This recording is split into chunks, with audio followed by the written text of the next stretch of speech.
Origen de la filosofía.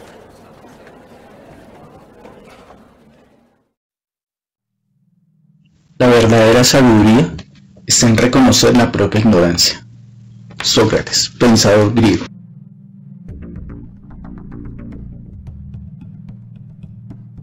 Estimado estudiante, te hago la siguiente pregunta. Demuestra que lo que existe no existe. No solo la actitud filosófica es la capacidad de asombro, también existe la curiosidad como la actitud del buen filósofo.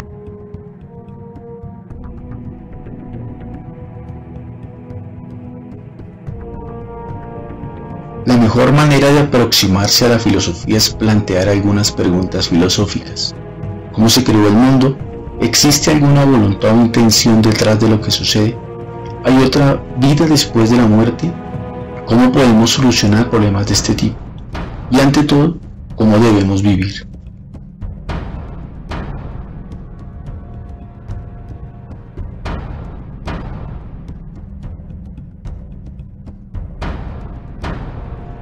Para estas preguntas, el hombre siempre buscaba una respuesta en la mitología que consistía en un intento de dar explicaciones fantásticas a fenómenos de la naturaleza.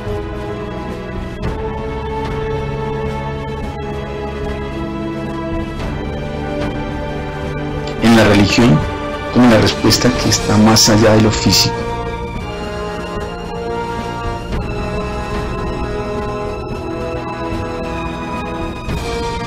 Desde estos dos puntos de vista, todas las respuestas eran aceptadas. Entonces, surge en el siglo VII a.C. un grupo de pensadores que se dedicaron a buscar el elemento primario y constitutivo del universo.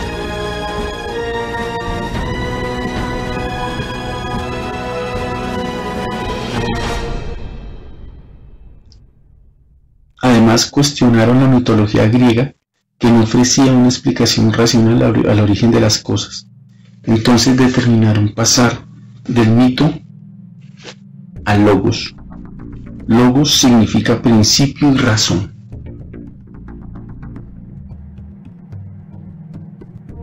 Estos movimientos de pensamiento nacieron en el siglo VII a.C. en Europa, exactamente en Jonia, en la ciudad de Mileto.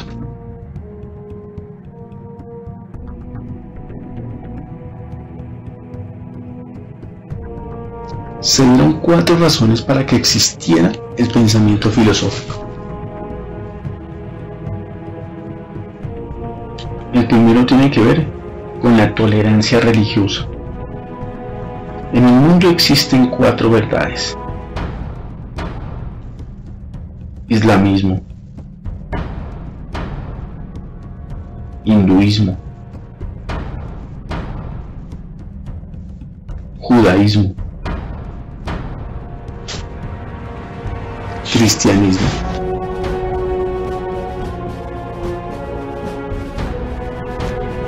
La tolerancia religiosa permitió que nadie mantuviera un dogmatismo dentro de su propio pensamiento, lo cual permitió la libertad de expresión y de pensamiento también. ¿Y qué es el dogmatismo? Una confianza en la verdad revelada por la religión. Nadie podía cuestionar estas verdades reveladas.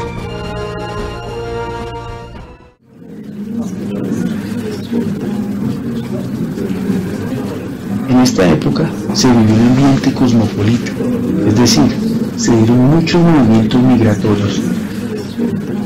Se conoció gente de muchísimos y varios lugares, que esto permite en una mente abierta, acostumbrados a escuchar muchos puntos de vista.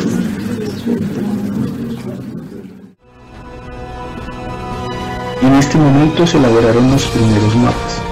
Con esto se determinó que los mapas elaborados no correspondían a la geografía de los libros míticos.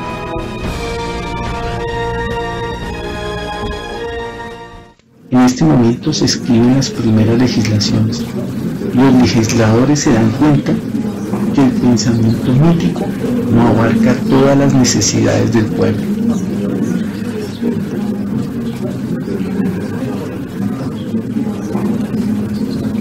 Otra razón es que el comercio permitió que algunos ciudadanos acomodados con dinero pudieran disfrutar de mucho tiempo libre, y como no existía tecnología, se dedicaban a pensar.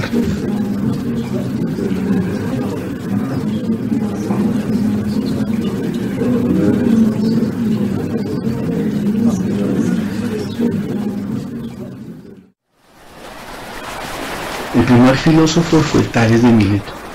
Intentó explicar el origen del cosmos sin recurrir a los mitos, basándose únicamente en la naturaleza, inaugurando la historia de la filosofía y de la ciencia.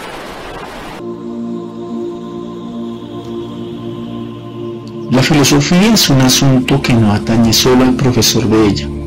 Por muy raro que parezca, probablemente no hay hombre que no filosofe, o por lo menos todo hombre tiene momentos en la vida en que se convierte en filósofo.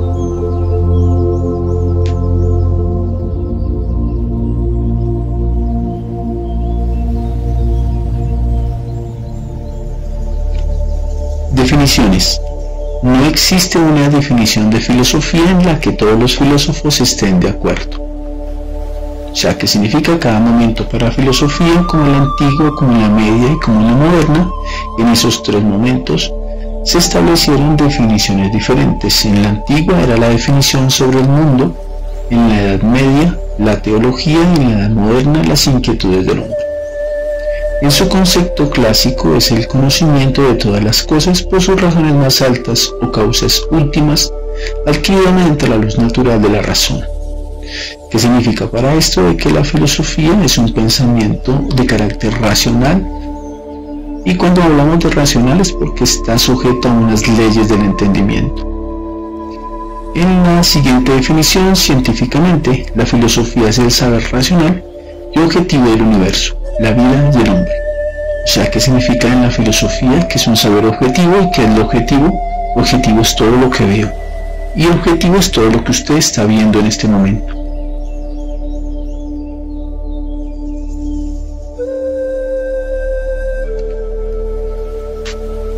Entonces, la filosofía es una expresión del pensamiento comprobadas en las ciencias humanas, tales como la psicología, la pedagogía, la sociología, la política, la ética, el arte, la cultura, las letras en general. Todas aquellas cosas que son inquietudes para el ser humano.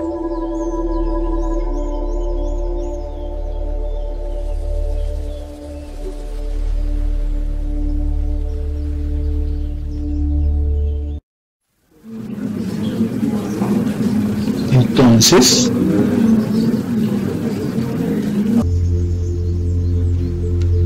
lo que no es filosofía.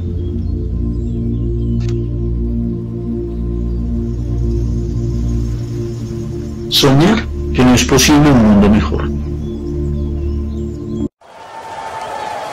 donde la violencia no sea un recurso para sobrepasar a otros.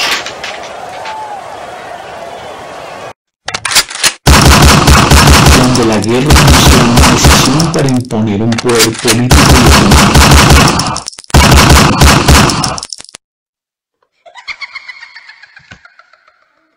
Donde la superstición deteriore nuestro entendimiento.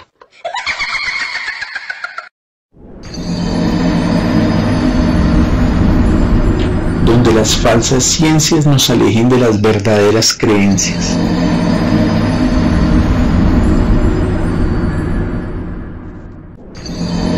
Donde lo paranormal nos influye para tener miedos irracionales.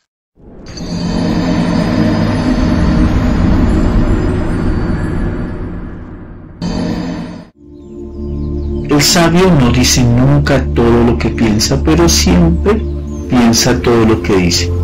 Frase de Aristóteles.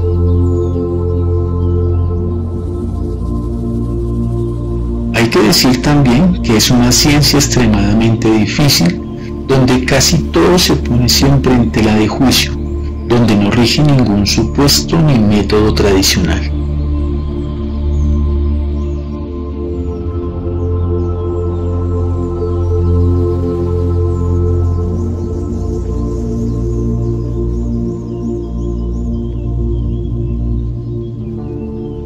Entonces, ¿qué es filosofía?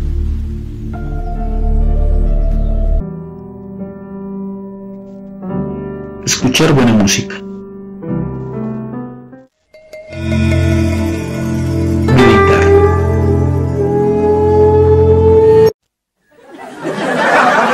El buen cine.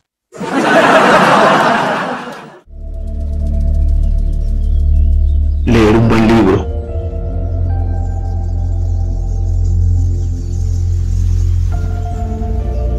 Interpretar el arte. ¿Dónde nace la filosofía? Nace en Grecia y se ubica exactamente en Europa, en la península balcánica, rodeada del mar Jónico y del mar Egeo. Este continente es considerado como la cuna del pensamiento occidental.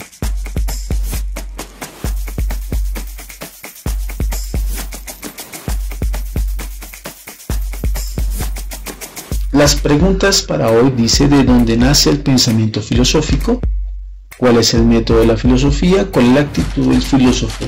¿Cuáles son los problemas de la filosofía? ¿Cuáles son las disciplinas afines a la filosofía?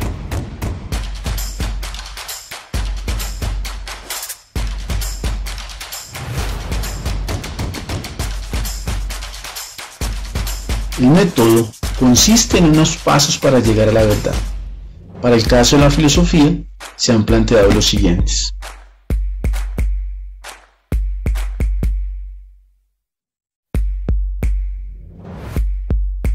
En el caso de Sócrates, la mayéutica.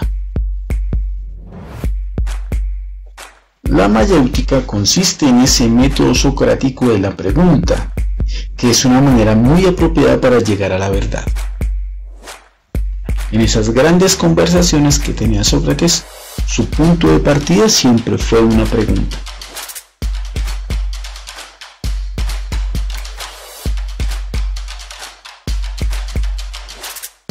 La dialéctica platónica consistía en una conversación entre varios interlocutores. Varios de estos diálogos aparece Sócrates también como interlocutor. La gran diferencia entre estos dos filósofos es de que Platón sí escribe sus pensamientos, Sócrates no deja nada escrito, pero se da la independencia de pensamiento en este caso a Sócrates por ser el filósofo de la virtud y de sus planteamientos dentro de las preguntas en la mayéutica. Y en el caso de Platón, con sus diálogos platónicos, con su dialéctica donde se plantearon varios temas desde la ontología, la antropología y hasta la misma psicología.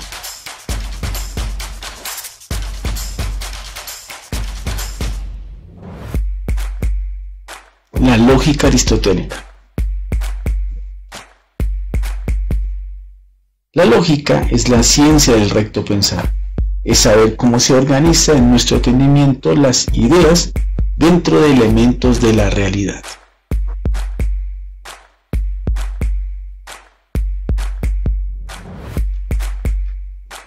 La intuición.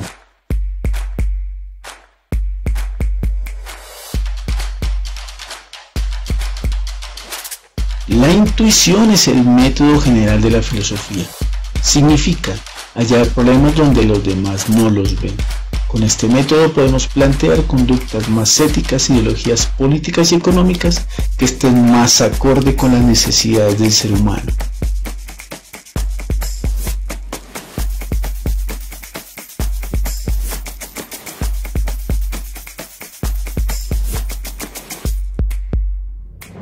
Entonces,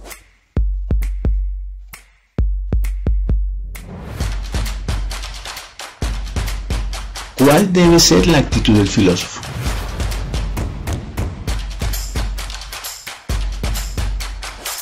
La actitud del filósofo se basa en la capacidad de asombro. Todo el que pretenda ser filósofo o hacer filosofía debe mantener una actitud de admiración y asombro hacia todo lo que se ve. Es la también llamada la actitud pueril hacia la filosofía, la manera infantil de concebir y entender la realidad.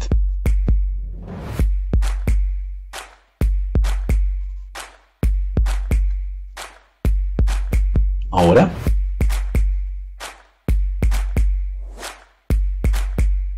¿Cuáles son los principales problemas de la filosofía?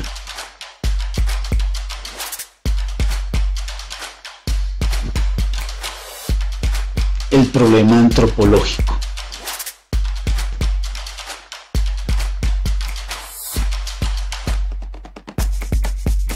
El problema antropológico se basa en lo siguiente, es donde el hombre reflexiona sobre las siguientes preguntas de su existencia, y son estas: dice, ¿qué es el hombre? ¿Quién soy yo? ¿Y cuál es el motivo de mi existencia? Los tres planteamientos contestados desde la antropología filosófica.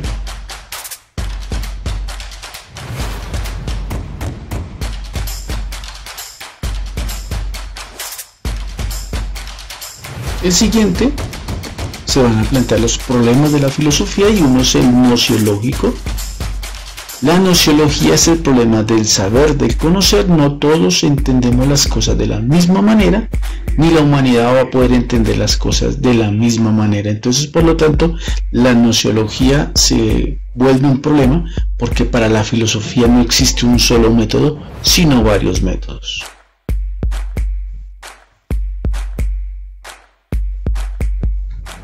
Entonces, ¿cuáles son las ciencias afines a la filosofía? Una de estas es la psicología, estudia el comportamiento humano, pero de manera individual.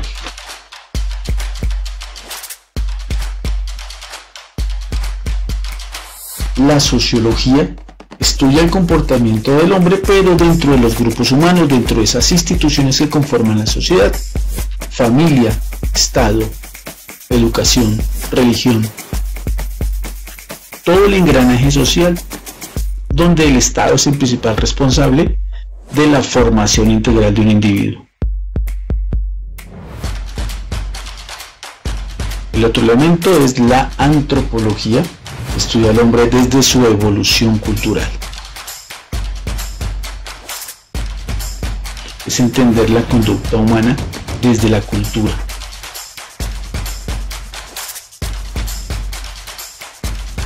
El siguiente elemento es la estética.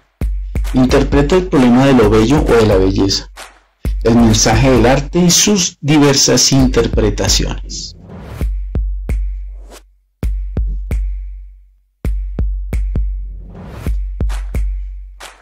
El siguiente elemento es la ética. Establece normas y principios para la conducta humana. Regula el comportamiento humano.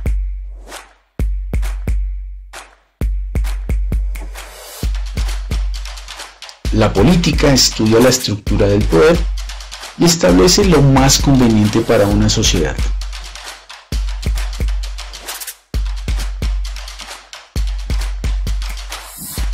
La filosofía de la religión interpreta las creencias desde la luz de la razón.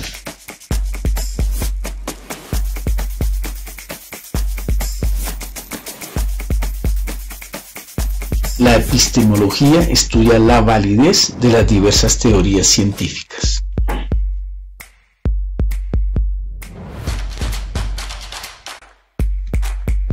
Les deseo una feliz tarde.